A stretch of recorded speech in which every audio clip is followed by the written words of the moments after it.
Bonjour les amis et bienvenue pour ce deuxième épisode de chez Oncle Phil. Aujourd'hui, je reçois le facétieux, le génial mais néanmoins farfelu Mehdi Boussaïdan, comédien, humoriste, auteur, interprète. On s'est rencontrés il y a pas très longtemps dans un comedy club et j'avoue que moi j'ai eu un coup de cœur pour ce que tu fais. Bonjour Mehdi, merci d'être venu. Bah écoute, merci de me recevoir. Tu m'as appris des mots là, facétieux, je savais même pas ce que ça veut dire. Ok. Petit rappel pour celles et ceux qui ne connaissent pas encore le concept de ce podcast. En fait, l'idée, je te le dis, Mehdi, c'est faire connaissance avec toi, avec notre invité, en te bombardant de questions diverses et variées. C'est un peu une sorte de garde à vue, mais amicale et bienveillante. Okay. C'est-à-dire que Ça il y aura pas les coups d'annuaire, il y aura pas les menottes, mais voilà l'idée. Donc on va passer une petite heure ensemble. Alors dans mon intro, je t'ai présenté comme un comédien, comme un humoriste. Est-ce que déjà c'est dans le bon ordre? C'est comédien avant humoriste avant comédien? Et improvisateur avant tout. Je te Ok, dirais. Bien improvisateur. avant comédien, ouais. Donc si on y va dans l'ordre, ce serait improvisateur, Ok. humoriste, comédien, auteur, scénariste et mythomane. Dans cet ordre-là, choisis lesquels sont vrais. J'aime beaucoup scénariste et mythomane. Je sais pas s'il y a un lien entre la mythomanie et raconter des histoires. Parfois on dit mais est-ce que vous racontez, est-ce que c'est vrai? Non, on embellit beaucoup. Je pense que c'est un peu le truc, comme n'importe quel auteur, on aime bien en rajouter. Mais non, c'est toujours basé sur du vrai, Ok. je pense, ouais. C'est important. Il faut partir de soi. Est-ce qu'on fait un petit spot Canada? Parce que tu viens du Canada. Shout out du Canada. Ceux qui nous écoutent du Canada, ça passe au Canada. Bien sûr, ça passe au Canada. Shout out. Surtout, aux Québécois, surtout. Pas, Québécois, je pense pas que les Canadiens vont regarder, mais les Québécois. Non, c'est vrai. Ouais. Alors, j'ai essayé de trouver des extraits, parce que tu joues dans une série, qui s'appelle Double Jeu, série qui est au Québec. Est-ce que tu peux nous en dire plus sur cette série Double Jeu? Ouais, c'est une série que j'ai avec Rachid Badouri, qui est humoriste quand même assez célèbre ici et au Québec. On a décidé, qui est un pote, c'est un pote de longue date, on a décidé de créer une série parce que ça a commencé durant le Covid. D'accord. On a commencé à faire des espèces de live, les lives Instagram, live Facebook et tout. On a trouvé qu'on avait une belle cohésion. On s'est dit, hey, pourquoi on fait pas un projet ensemble? Et on a commencé par écrire un film. Ouais, ok. Ensuite, on a réalisé que au Québec, sortir un film, c'est cher, c'est long. C'est la même chose ici. C'est la même chose ici. Ah ouais, non, ça nous a un peu refroidi. Et après, on a décidé d'en faire une série. Et voilà, on a commencé à écrire ça. Très cool. Autour de la première, de ce que j'ai cru entendre, ça se passe plutôt bien. Les retours sont positifs. Ça va super bien, les gens adorent. C'est dommage que ça joue pas ici. Mais oui, mais je sais pas, il faut trouver un diffuseur. Tu peux pitcher un peu rapidement, c'est quoi? Le synopsis, c'est que on est parti un peu de nos vies, nos réalités, c'est-à-dire qu'on est deux comédiens arabes au Québec. Okay. Et au Québec, c'est dur des fois d'avoir des rôles. On a souvent des rôles qui sont associés à, tu vois, les stéréotypes, dealer de drogue. Pas du tout en terroriste, France. Ouais. Pas du tout. Pas du tout. Il y a pas du tout ça en France. C'est que ça. Et même moi, une fois, j'ai reçu un contrat où tu sais, j'avais dit à ma gérante, je veux pas jouer de terroriste, je veux pas jouer de dealer de drogue, de vigile aussi, de vigile. Et j'avais reçu une proposition où je jouais un dealer de drogue islamiste proxénète. Et vraiment ils ont mis tout le paquet. Complète. Il y avait tout. Et donc nous on en avait marre de ça, donc okay. on a décidé on s'est dit qu'il faut qu'on fasse une série où on joue ce qu'on aime jouer. Tu sais, on est deux acteurs talentueux et on veut jouer. Et on s'est dit, on va faire deux acteurs qui ont de la difficulté à trouver un job et qui finissent par être engagés par la police. Waouh! Parce que ça existe, tu sais, dans les écoles de police, souvent ils vont engager des comédiens pour faire des scénarios. Créer des scénarios X ou Y pour les policiers. En fait, eux, ils jouent dans cette école de police, c'est le métier qu'ils ont, et ils se font recruter par une détective qui décide de leur faire des missions d'infiltration dans différents univers. Okay. Donc on s'éloigne un peu de l'univers très dealer de drogue et tout. Non, on est loin de ça, ouais. Au contraire, ils vont infiltrer le milieu scolaire, ils vont infiltrer le milieu du grandeur nature, chevalier et tout, et donc on joue dans le temps, dans les époques. Donc vraiment, là, vous êtes éclaté, j'ai l'impression. On s'est fait un kiff, et là on joue tout ce qu'on nous a jamais... Ça donne très envie. Ouais. Bon, alors je sais pas s'il y a un diffuseur qui écoute cet épisode. Voilà, il y a probablement une série originale qui nous vient du Canada, enfin du Québec. On va essayer peut-être de la vendre. C'est une bonne idée. Si jamais il y a des diffuseurs, on va la vendre. Ça marche. Comment ça s'appelle? Double Jeu. Voilà, ça s'appelle Double Jeu. Alors, on entend parfois dire que pour les humoristes, le but ultime, c'est de faire du cinéma. Que même l'humour serait parfois un moyen d'accéder au cinéma. Moi, j'ai entendu ça, j'ai entendu ce genre de discussion. Est-ce que toi, c'est ton cas? Est-ce que tu t'es dit, je commence par l'humour pour aller faire de la série puis du cinéma? Ou la cohabitation des deux, ça te va? Il n'y en a pas un qui est supérieur à l'autre? Non, en vrai, oui, parce que moi, plus jeune, ce que je voulais, c'était faire du cinéma, de la télévision, de la radio, du journalisme. Je voulais tout faire et je me suis dit, la meilleure façon de le faire, plutôt que d'en attaquer un, c'est de devenir humoriste. Parce que je voyais à la télé des humoristes, à la télévision, au cinéma, à la radio, qui font des billets d'humeur dans le journal. Donc je me suis dit que c'était probablement la meilleure façon d'accéder à tous ces... Et je le pense encore aujourd'hui, humoriste, c'est puissant comme métier. C'est très différent, ouais, c'est clair. Parce que les gens ont besoin de rire dans tous ces domaines-là. Et donc, moi, c'est comme ça que j'ai réussi à tout faire. Je pense que si j'étais devenu acteur, peut-être ça aurait été plus dur de faire de la scène ou de la radio ou autre. Mais là, c'était vraiment l'espèce de vecteur médium qui te permet de... Mais tu lâcheras pas l'un pour l'autre. Non. Ok. Alors moi, je sais, on en a parlé évidemment. Je sais que tu joues quasiment tous les soirs dans des comedy clubs à Paris. On dit que tu fais des sets, c'est comme ça qu'on appelle les passages dans le métier.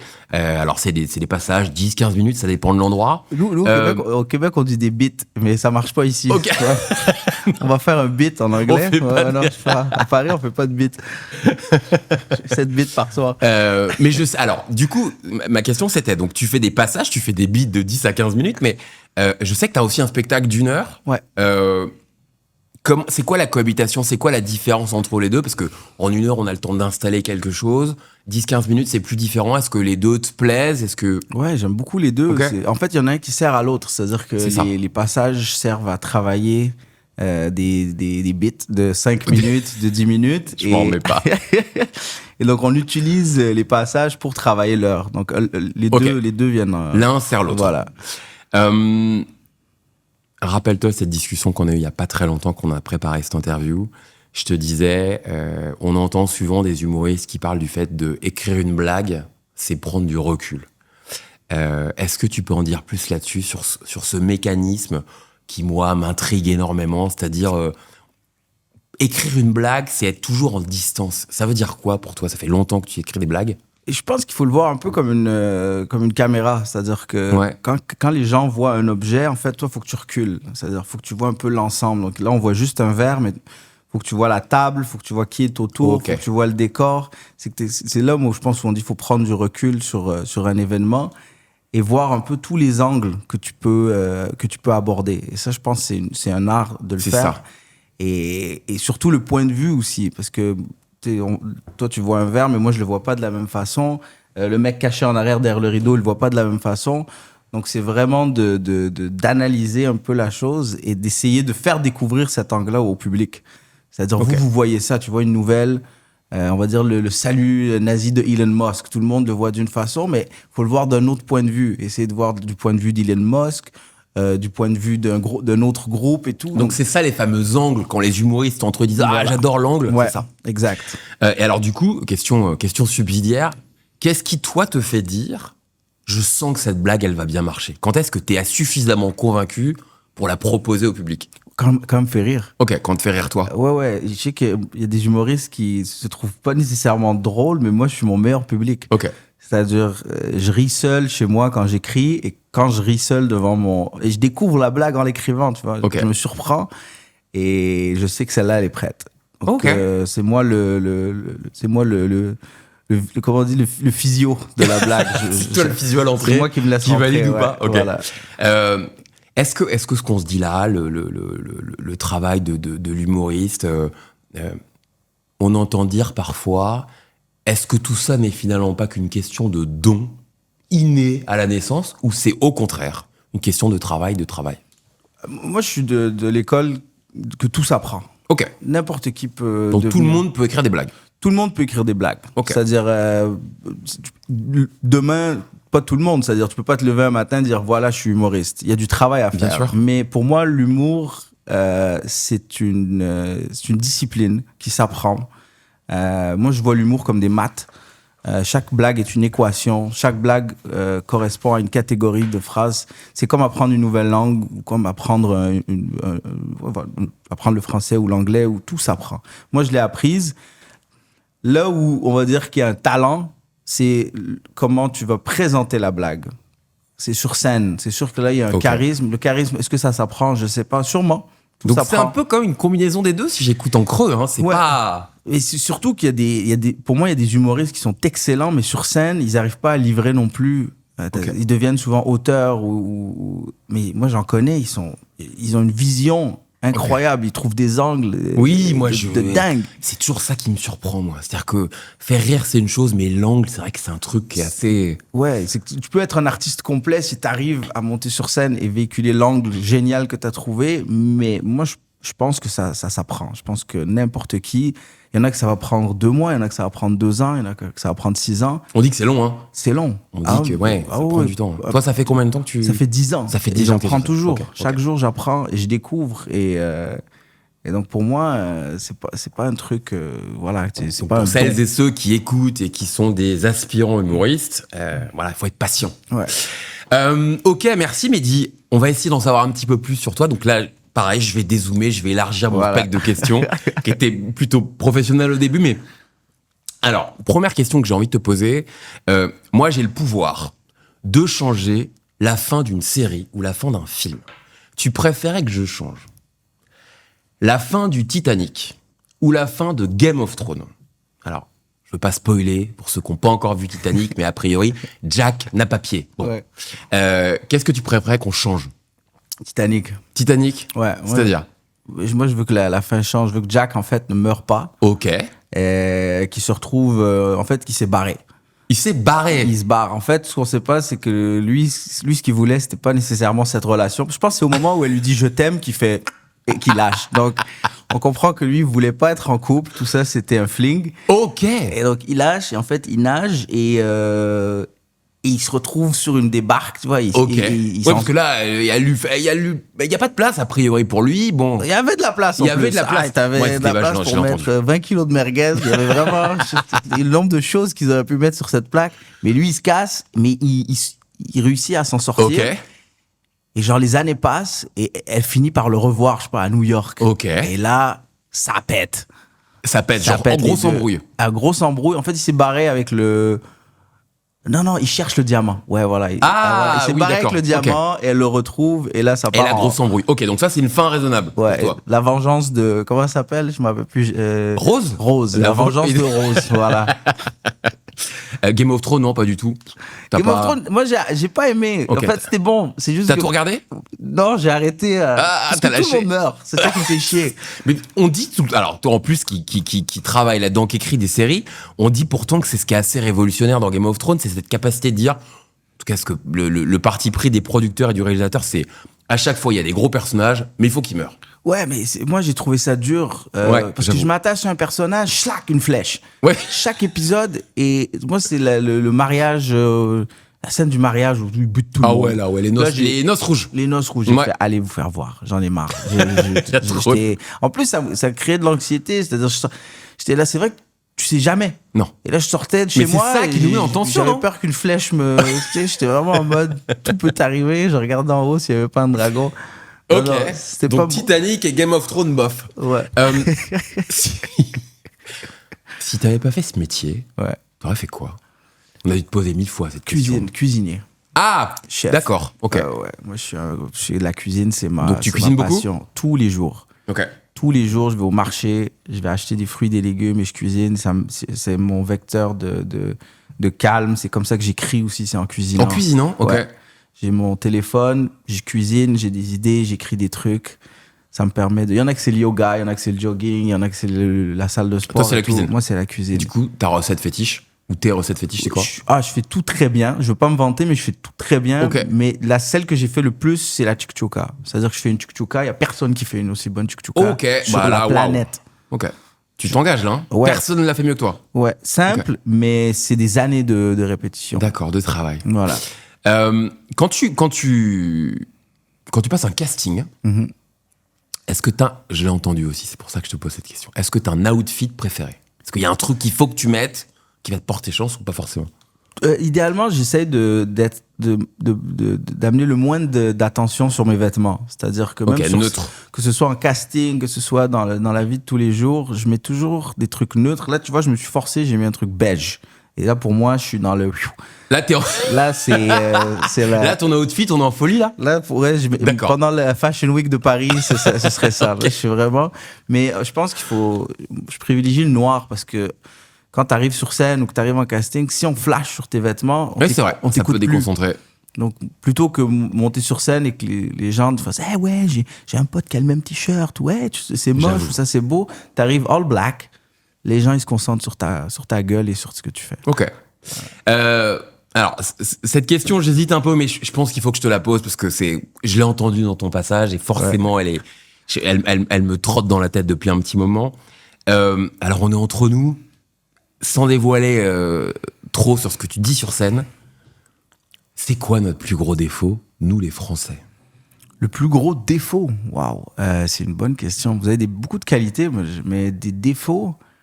Est-ce qu'il y a un défaut que les Français devraient travailler au regard d'un Québécois qui est là depuis 2 ans? Je pense que c'est le premier contact. C'est-à-dire que j'ai l'impression que les Français, et je dirais même pas les Français, mais je dirais les gens qui vivent dans des villes où il y a beaucoup de gens. Et je vais parler des Parisiens parce que je suis principalement qu'à Paris, mais c'est cette peur de l'autre, c'est-à-dire qu'il y a toujours une barrière. Je trouve que les Parisiens, quand tu les rencontres, ils sont froids. Ils sont pas, c'est pas tes potes.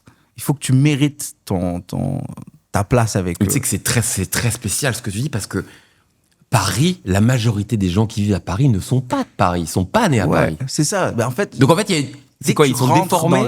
Quand tu rentres dans le cube de jeu, il faut que les gens ils se méfient. Mais une fois que tu passes un peu cette barrière, ils sont géniaux.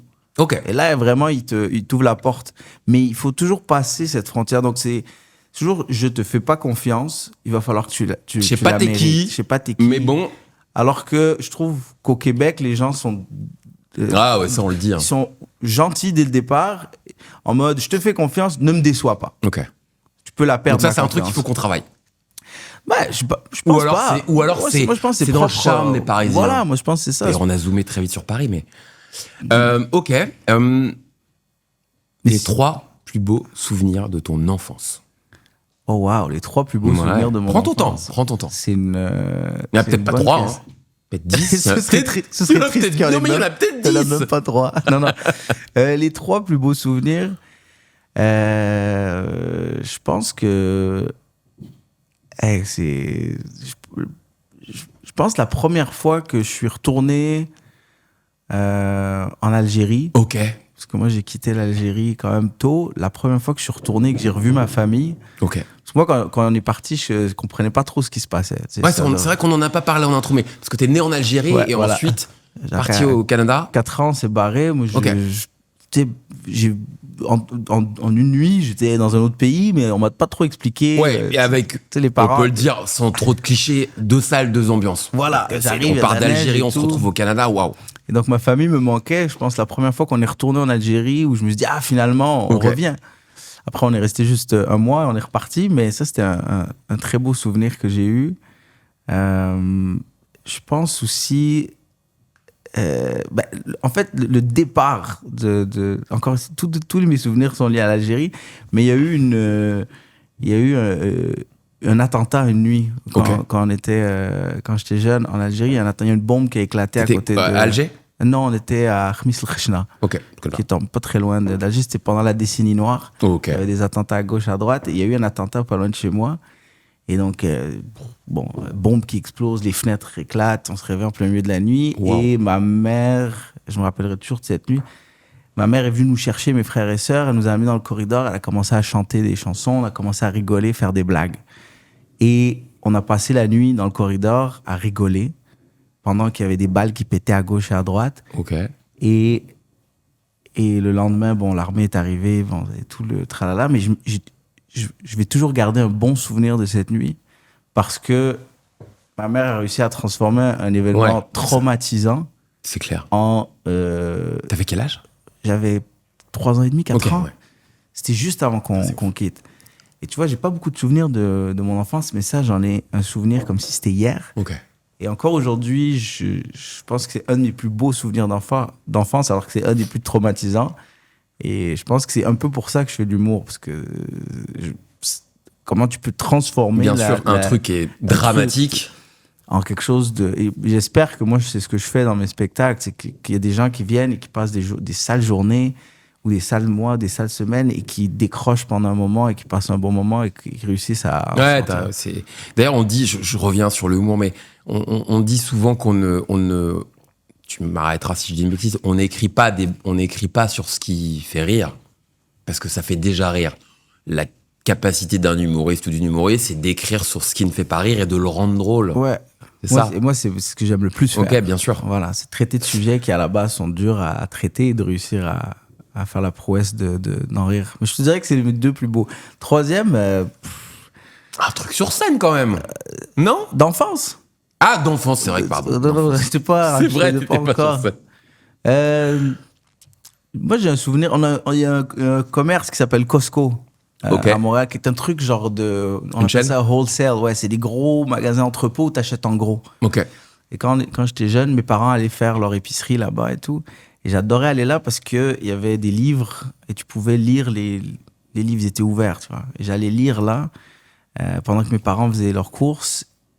Et je passais des heures à rester là. Mes parents allaient faire les courses et tout.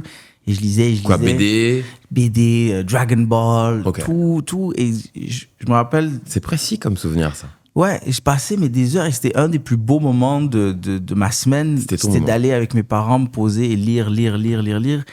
Et je lisais tout ce que je pouvais lire à ce moment-là. Donc ça, c'est je pense que c'est pour ça que j'aime beaucoup lire et écrire. Bah, ça vient de là, bien sûr. Ouais. Alors, sans transition. À Paris... Ouais. Pendant les JO, là aussi, encore une fois, petit clin d'œil, t'en parles des JO. C'est marrant ta vision des JO à Paris, c'est assez drôle. À Paris, pendant les JO, on a failli avoir des taxis volants. Pour oui. Vraiment, vous vouliez faire quoi, là? Je vais te faire bosser, tu vas voir. Donc, à Paris, on a failli avoir des taxis volants. C'est pas passé loin. La société s'était créée. Bref, évidemment, il y a eu des problèmes d'autorisation, j'imagine, de sécurité. Moi, j'ai un petit service à te demander, en tout cas à demander à ce sujet-là. Cette société qui existe va se relancer bientôt. Et à un moment donné, elle aura besoin d'un slogan. Est-ce que tu pourrais proposer un slogan pertinent pour une entreprise de taxi volant à Paris ? Ça serait quoi ? Ah, des taxis volants. Comment ils devraient communiquer s'ils devaient faire de l'affichage dans Paris ? À Paris, ce serait... Ouais. Est-ce que tu préfères voler dans un taxi ou te faire voler par un taxi ? Ce serait ça, je pense. J'aime beaucoup. Merci. Je communiquerai le truc. T'as utilisé ou pas des applications de rencontres ? Oui. Ok. Ouais, j'ai eu une phase. Il y a les avis divers et variés sur les applications de rencontres. Mon sujet, il est pas là. Mon sujet, c'est... J'ai l'impression qu'il leur manque quelque chose pour que ça soit... C'est quoi, à ton avis ? Qu'est-ce qui manque aux applications de rencontres ? Bonne question. Qu'est-ce qui manque ? Qu'est-ce que t'améliorerais, toi ? Je pense... C'est une bonne question que tu me poses. Qu'est-ce que j'améliorerais au... Je pense qu'il faudrait que... En fait, limiter le nombre, mais... Je pense aussi c'est les goûts. Ah non, tu sais quoi ? Je ferais une application... Ouais. Où tu lis les définitions, mais tu vois pas la personne.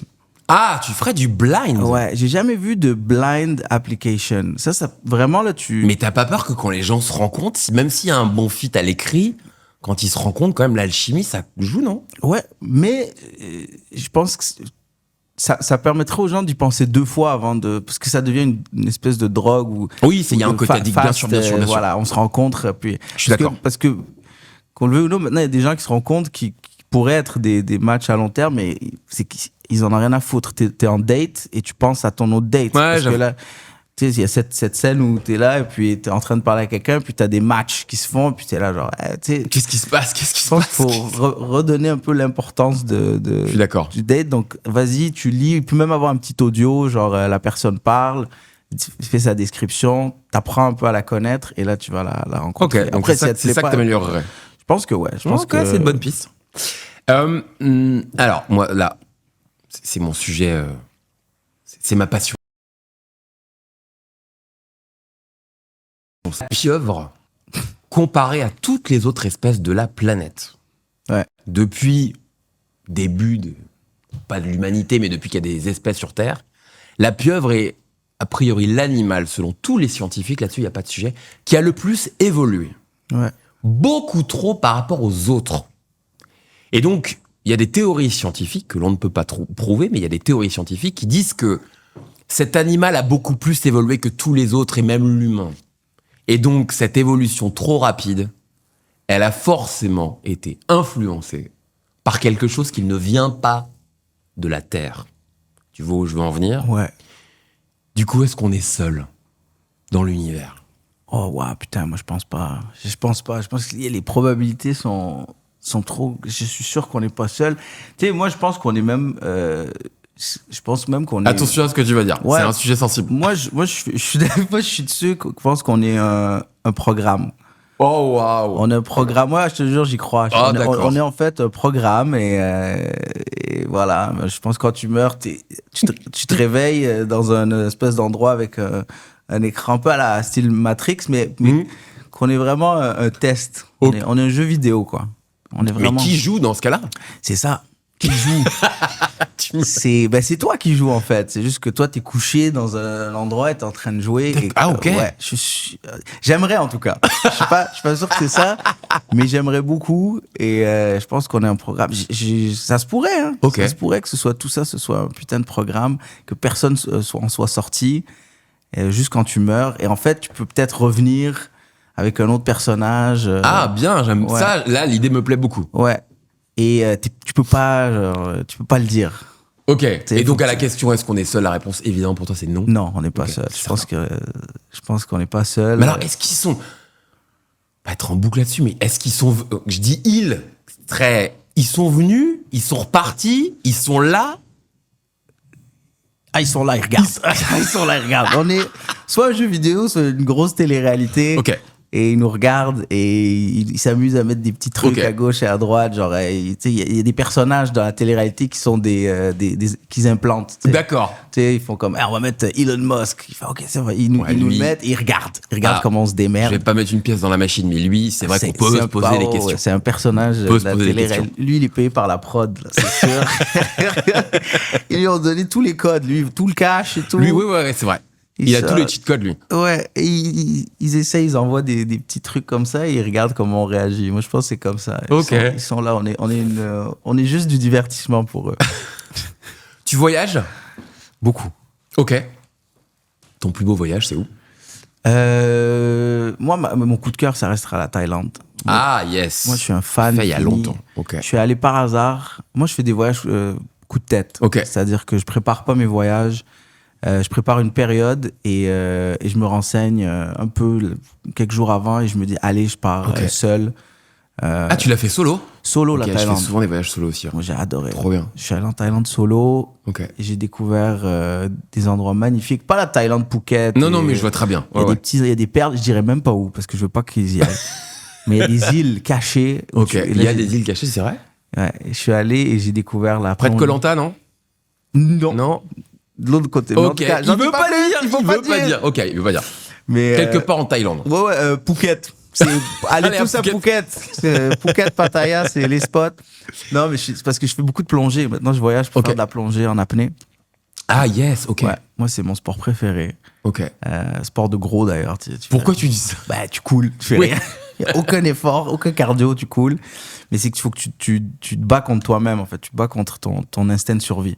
Ça, c'est un truc qui me fascine parce que j'ai des copains qui font de la chasse sous-marine et ils ont démarré comme tout le monde avec 1 minute 30 de respiration et voilà. Et ils ont fait quelques exercices, un stage de plongée.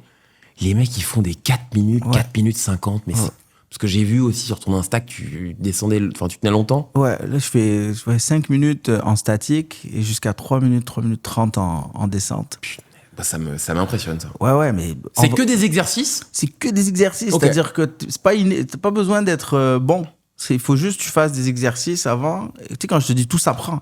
Ouais. Moi, je suis arrivé là comme un néophyte et ils m'ont appris à retenir ma respiration très longtemps. Et ton coefficient d'amélioration est très rapide. C'est-à-dire qu'en 2 jours, tu fais des 4 minutes.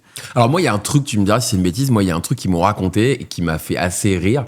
C'est qu'en fait, la première chose que le prof de plongée leur a enseigné, il leur a dit, attendez, à 1 minute, on meurt pas, en fait. Non, mais peut-être qu'il faut le dire souvent, parce que moi, le premier, quand on se met dans la baignoire ou dans une piscine, et qu'au bout d'1 minute, la mort est loin, en fait. Ouais, t'es à 50% de... Quand tu as cette impression que ça y est, c'est fini, il te reste 50% d'air. D'accord, ok. Donc, faut que tu apprennes à passer ce stade. Et moi, je trouve que c'est ce moment qui est magique.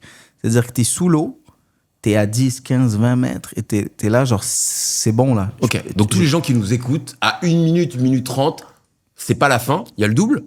Ouais, ça dépend. C'est une bonne nouvelle. Ça dépend de combien de temps toi tu tiens. Ouais. Mais il faut que tu pousses ce moment où tu dis, je vais mourir. Et là, ton cerveau arrête de t'envoyer le signal. Il fait, ok, c'est bon, allez, je te laisse encore un petit moment.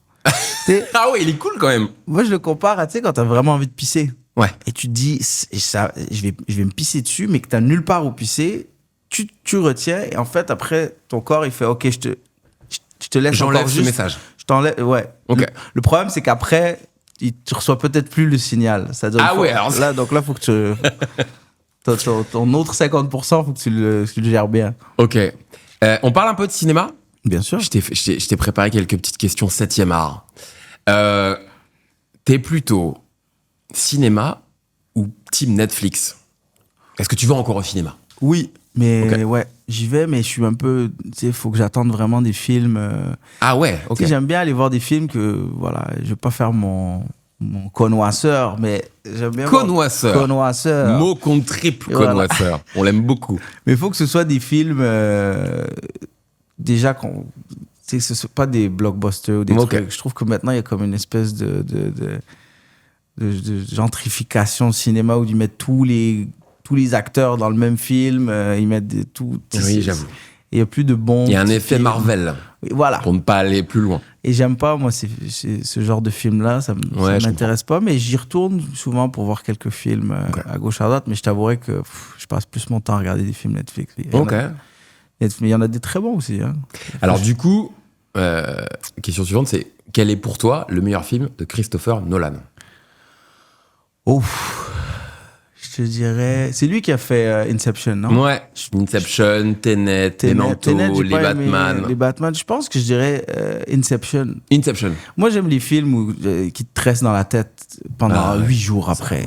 Ça te... Ouais, moi ça m'a... Et tout le monde a une... Moi, j'aime bien quand tu sèmes des informations. J'allais y venir, je sais pas si tu te rappelles de la scène de la fin avec la petite toupie. Elle tombe ou elle tombe pas? Il y a des gens, ils font des thèses là-dessus. Mais j'ai vu des dîners partir en vrille, en fait, là-dessus. Il y a des mariages qui ont chié à cause de ça.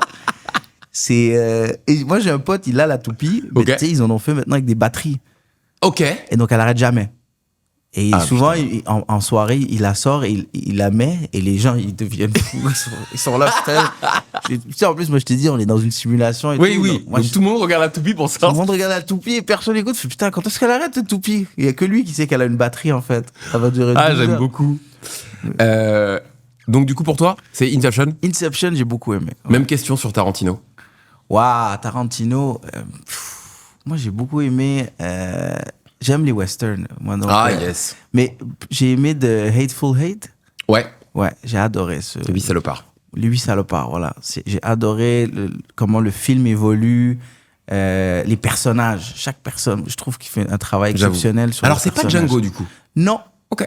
J'ai aimé Django. Mais j'ai préféré. Je trouve que c'est un peu trop centré sur le personnage. Moi, je t'aurais chauffé sur Kill Bill, J'ai aimé Kill Bill. Ouais. Mais c'est mon amour des westerns qui prime. J'avoue. Et j'aime les huis clos aussi. Donc là, j'ai vraiment aimé. Je trouve que c'est un tour de force. Un film où t'es dans une pièce. Ouais. Enfin, le début, ça bouge un peu, mais après.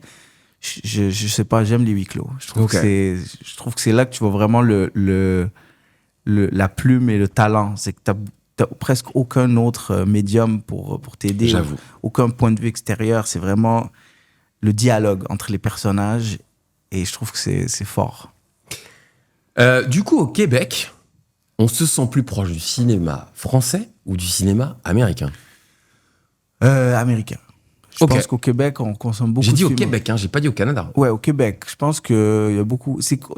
On reçoit pas déjà... Les gens voient pas tous les films français. Parce que moi, quand je suis arrivé ici, j'ai ouvert Netflix, j'ai vu qu'il y avait énormément de contenu français qu'il n'y a pas sur Netflix Canada.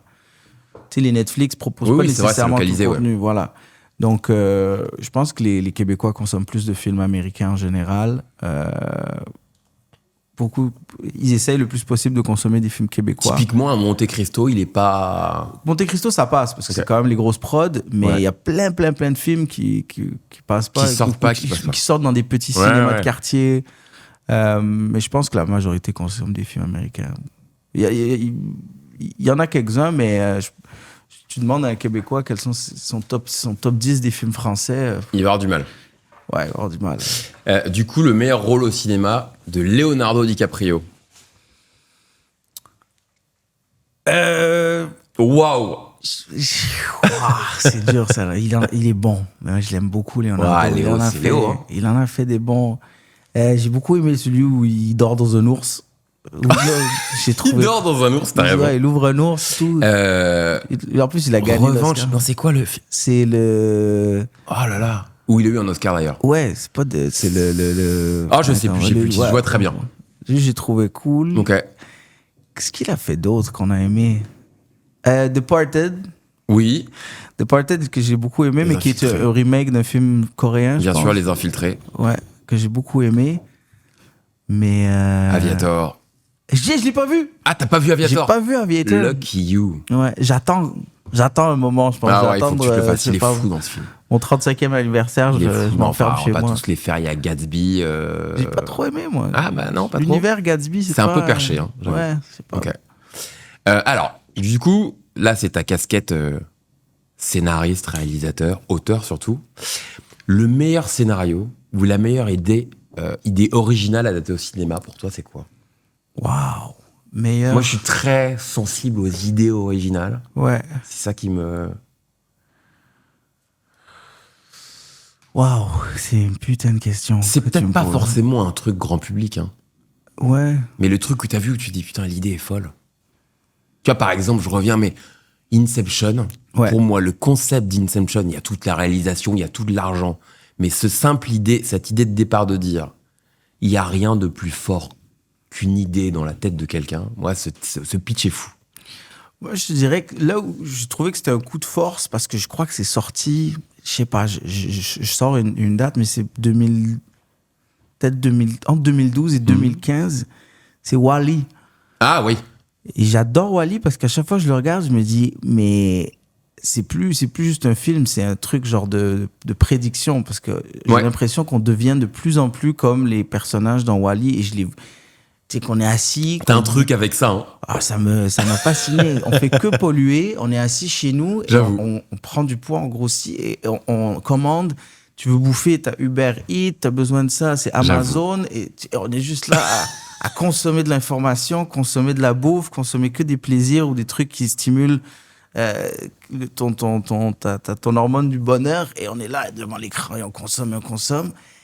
Et c'est exactement ce qu'on voit dans Wall-E, cette idée de petits robots qui ramassent et tout, l'intelligence artificielle et tout. Moi, je trouve que c'était un tour de force de faire ça et de le présenter comme un film pour enfants. Ouais. Alors que c'est un des films les plus dramatiques et tragiques. Oui. Donc, je pense que je trouve que l'idée était très forte. Ok. Alors, on va passer à la partie badass. Ça te parle le mot badass? Ouais, badass. On va savoir si Mehdi, est-ce que t'es badass? Je t'ai préparé quelques petites questions. Pas sûr. Alors, est-ce que t'es prêt déjà sur ce podcast à avouer une bêtise, petite ou grosse, que t'as jamais avouée? Que j'ai jamais avoué? Ouais, là, on exclut. Que j'ai jamais avoué? Ouais. Ouais, ben, il y en a une bonne, mais je pense que je l'ai dit à 2-3 personnes, mais...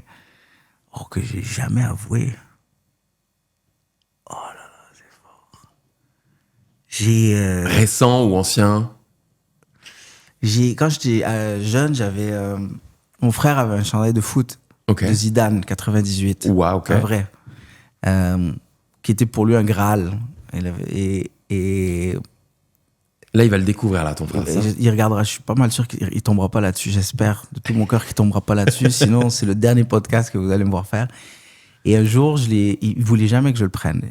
Ou des fois, ou quand il était là. Et un jour, lui, je pense qu'il était parti au taf.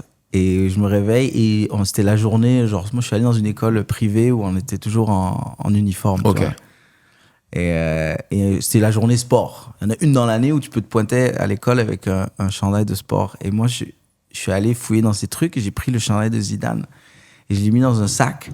Et je suis parti à l'école et moi, je suis un peu, TDAH, j'oublie tout et tout. Et j'étais dans le métro. Non.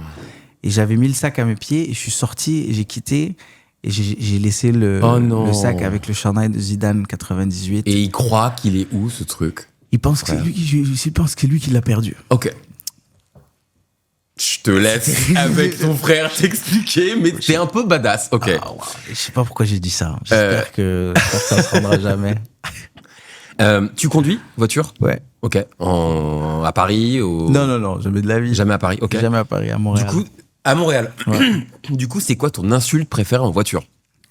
Mon insulte préférée en voiture, je pense que la pire insulte, c'est de véhiculer le bonheur. C'est-à-dire que moi, quand quelqu'un est fâché, c'est-à-dire que je souris. Ouais. Et tu sais, je fais des... Ah oui, je vois très bien. Donc le reverse, quoi. Ouais. Ok. Mais je m'énerve pas beaucoup en voiture. Tu sais, moi, j'ai un Jeep, ok? J'ai un Jeep au Québec. Quoi, Wrangler? Un Wrangler, Oh là là, j'avais ça aussi.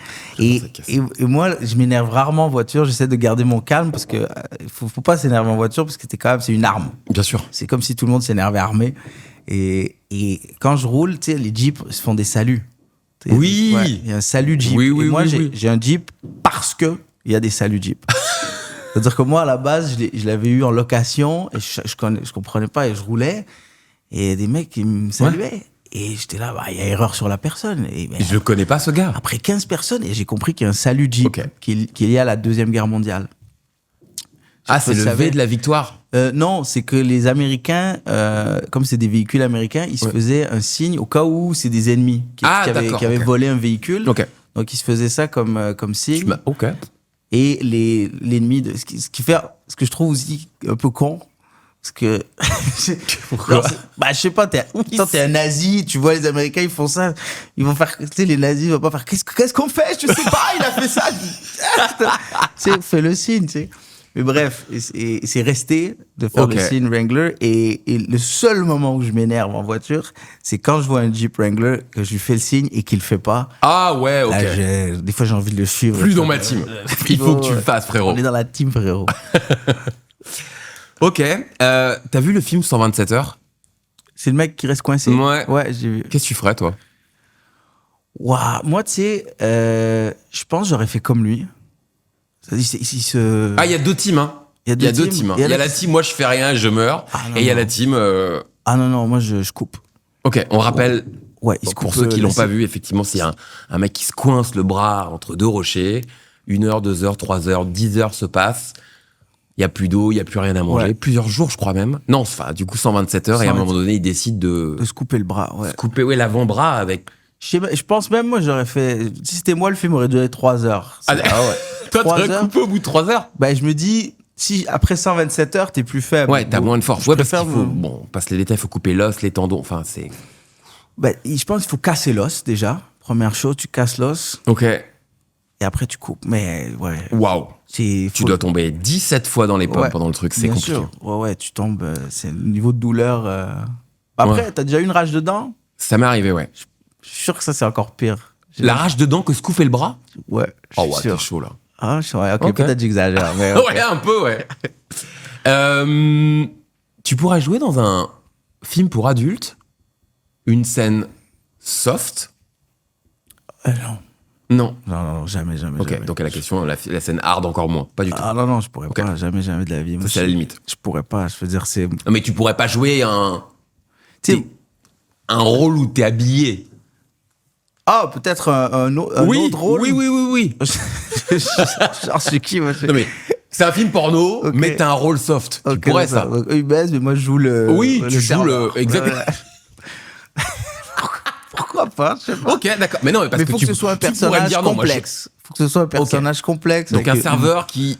Un barman, alors peut-être un barman. Mais on voit qu'il y a un lourd passé, tu vois. Peut-être là, il faudrait vraiment un personnage. C'est dur de voir le jeu complexe, parce que les gens vont se concentrer plutôt sur ce qui se passe à côté du jeu complexe, qui est un jeu plus léger.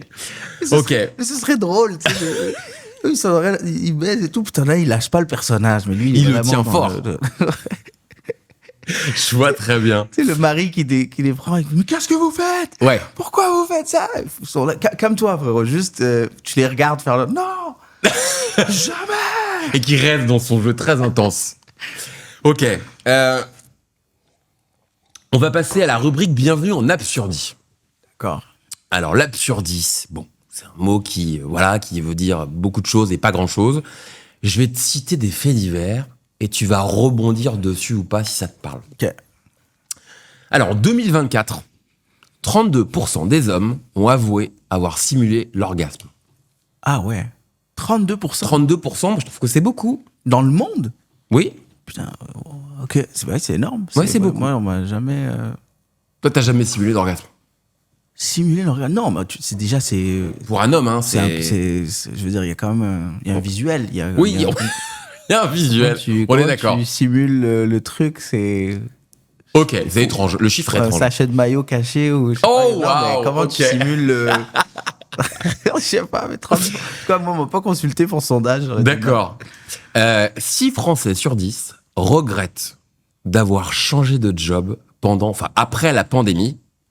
En Europe, on est les numéros 1. Qui ont changé de job? Ouais. Non, qui regrettent. D'avoir changé de job? C'est-à-dire qu'il y a eu cette histoire, je sais pas si vous l'avez vu au Canada, au Québec, le monde d'après. Ouais. Donc tout le monde après la pandémie, il y en a beaucoup qui se sont dit moi je vais changer de job. Et ben là, on a les premiers retours. Et a priori, il y a 6 Français sur 10 qui regrettent d'avoir changé de job. C'est beaucoup, je trouve. C'est énorme. Ouais, c'est beaucoup. Et ils reprennent leur taf.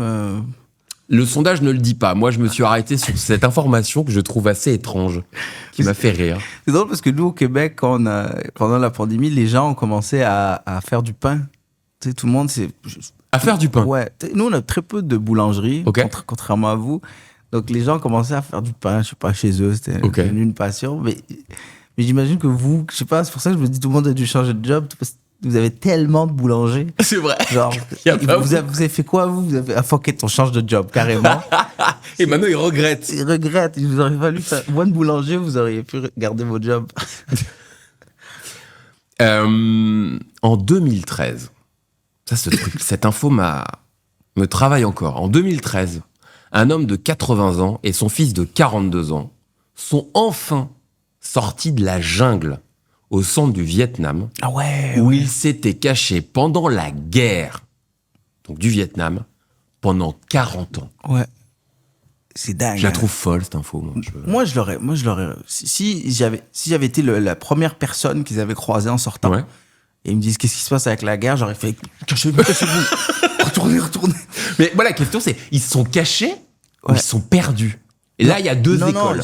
Non, je pense qu'ils se sont cachés. Ils se sont cachés. Je pense que j'ai vu... ils ont fait un film là-dessus. Donc, ils savaient très bien où ils étaient?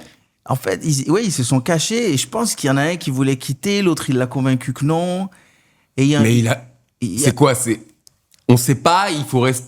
Je sais pas, 40 ans, après, dès qu'ils voient un avion, ils ont capoté, ils sont restés coincés. Okay. Ils sont un peu devenus fous aussi, il y a le truc de... Oui, un peu parano. Ouais, ils ont envoyé des gens les chercher aussi, je pense. Et ils voulaient pas revenir. Mais en vrai, moi, je leur ai dit rester. C'est rester, parce qu'après, t'imagines, tu sors... Rester quoi, c'est pas fini? Ou rester, c'est mieux dans la jungle? Rester, c'est mieux dans la jungle. Ok, ouais, j'avoue. Parce que, je sais pas, après, ils sortent... Imagine, ils sortent là, ils regardent la télé, ils voient Trump. Depuis 70, là, c'est passé des trucs. Ils voient Trump, ils voient Elon qui fait un salut nazi, ils voient des robots chiens qui se promènent avec des caméras, des drones. Retourne dans la caverne, frérot, retourne.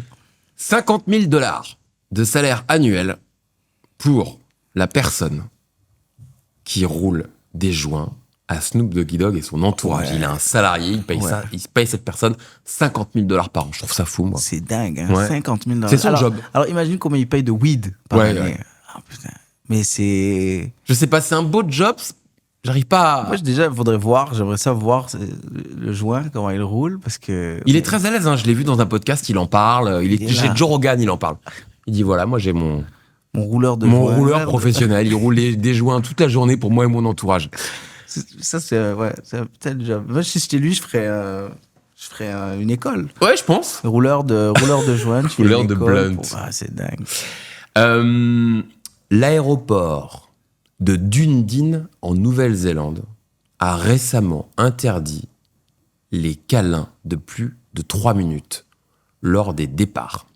Ils ne veulent pas que les gens fassent des câlins pendant plus de 3 minutes. Je trouve cette info c'est quand même dingue, hein. Assez particulière. Ouais, qui check ou t'as des mecs t'as des mecs avec des chronos qui sont là, genre c'est bon, qui regardent. Ah ouais, là c'est plutôt. Allez, là on les a. C'est fou quand même, pourquoi? Non mais j'ai vu le panneau quand même. Il y a des panneaux. Hug, ok, mais pas plus de 3 minutes quoi. J'imagine le mec qui rentre en prison pour ça. C'est comme moi, je meurtre, moi viol, toi. Câlin prolongé. Câlin de 3 minutes. Lui, il est foutu en prison. Cette info m'a fait rire. Stéphane Thomas. Ouais. C'est le nom ne dit rien a priori. C'est un ex-cadre d'une société qui s'appelle Ripple, spécialisée dans le Bitcoin. Il a 7002 Bitcoins bloqués depuis plus de 10 ans. Fin 2023, il a toujours pas réussi à débloquer ses Bitcoins. Il lui reste plus beaucoup de chance à tenter parce qu'après ça se bloquera définitivement. Aujourd'hui, ça vaut 640 millions d'euros. Ouais. Le mec, comment il dort, le gars? Je sais pas, tu sais, moi, tout ce qui est Bitcoin et crypto et tout. Non, mais tu sais que t'as accès à ça depuis 10 ans, c'est bloqué. Et là, il va le perdre. Mais c'est horrible. Ouais, mais c'est... Comment il peut, je veux dire, si tu sais que t'as... Est-ce combien de millions? Mais là, aujourd'hui, ça vaut 640 millions. Mais moi, j'utiliserais 639 millions de dollars pour essayer de les débloquer s'il faut. C'est-à-dire, comment tu réussis pas? Par tous les moyens. Emprunte tout le pognon du monde. T'as raison. Trouve un moyen, frérot. Trouve un moyen, ou sinon, moi, si j'étais lui, je réussis pas. Parce que ta vie, tu peux pas avancer dans la vie. Direct, je m'en vais au Vietnam dans la jungle et je reste là. mais je veux parler de ça parce que vas-y. Je comprends pas encore. Moi, j'adhérais jamais à la crypto. À la crypto, ok. Je comprends pas. Je comprends qu'il y en a qui le font, mais et tu sais, c'est un peu comme la bourse et tout le truc. Mais ces mecs qui font des vidéos qui te disent, vas-y, je vais t'expliquer comment faire du fric, et que les gens embarquent là-dedans. C'est-à-dire, moi, je veux dire, si tu as trouvé une façon de faire de l'argent, tu la partages pas. Jamais tu vas faire un vidéo pour dire aux gens. Moi, si je trouve un trou à Paris. Bah déjà, tu veux pas lâcher tes bons plans en Thaïlande. Alors voilà, exact. Trouve un trou à Paris, il y a du fric. Tu penses, moi, je vais aller sur TikTok faire, j'ai un trou. Les frères, venez avec moi et je vais vous montrer comment on va tous être riches. Arrête, frérot. Si quelqu'un te propose de faire de l'argent facilement, c'est qu'a priori. Casse-toi. Cette info va te plaire. Rie, alors peut-être que je prononce mal, pardon. Rie Kundan. C'est une lauréate du plus prestigieux prix littéraire au Japon en 2024. Elle a expliqué, elle a gagné un prix littéraire, le plus prestigieux, elle a avoué que plus de 5% de son livre avait été écrit par ChatGPT. Wow. Pourquoi elle l'a dit? Pourquoi elle a ouvert sa gueule? Parce qu'elle est honnête, frérot. Mais c'est... Ah ouais, donc là, il faut donner le prix à... Alors, c'est marrant parce que ce débat, il est arrivé en France, qui est un pays encore très, très littéraire. Ouais. La majorité des grands écrivains, des grands éditeurs français ont crié au scandale. Et ben au Japon, le fait qu'elle ait dit, bah moi, mon bouquin, je l'ai pas écrit toute seule, j'ai écrit avec ChatGPT. A priori, les autorités japonaises ont dit, bah c'est très bien, elle l'a avoué, et puis c'est que 5%. Moi, j'ai pas d'avis, mais je sais que toi, ça te... Ouais, bah ouais. De toute façon, au Japon, je veux dire, c'est 30% des mecs qui sortent avec une application. Oh, donc, wow. Ouais.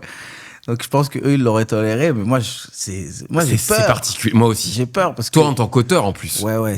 Parce que là, si l'intelligence artificielle touche l'art, on est foutu. Tu peux dire non ou un petit oui. Tu t'en sers un peu ou tu vois pas de ChatGPT? Tu lui poses des questions? Oui, bien sûr. Okay. Moi, je m'en sers. Je m'en sers pour simplifier mes tâches. C'est-à-dire que moi, souvent, ce que je vais faire quand j'écris un numéro, c'est que je vais trouver une banque de mots. Donc, donc, je vais écrire un numéro sur, je sais pas, on va dire les plantes. Donc, je vais écrire plantes. Et là, je vais écrire tous les mots qui sont en lien. Donc, maintenant, je le fais avec ChatGPT. Je dis, donne-moi tous les mots en lien avec plantes.